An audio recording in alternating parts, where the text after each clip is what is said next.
Part 2 sa paglagay ng butterfly sa kahoy na may malaking crack mga busing. Gagamitan po pala natin ito ng E&B epoxy para sigurado pong matibay dahil meron po yung high impact resistance.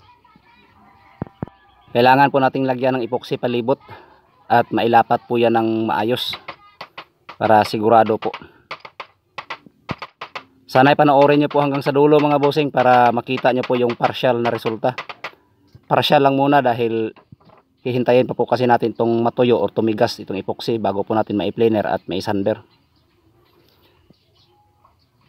Yung mga natitirang crack, lalagyan ko din po yan ng epoxy. Kibali magsisilbi na po yung masilya dahil sa ganyan po kalaki hindi na po yan kaya ng cast dahil solvent base po ang gagamitin natin pintura po dito.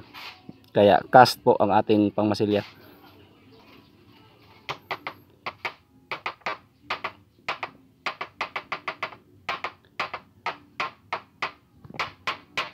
Paki-share naman po mga bossing kung nakatulong para malaman din po ng iba. Luluwagan ko na po at makikita po nyo na unti-unti pong lumaki yung kanyang crack.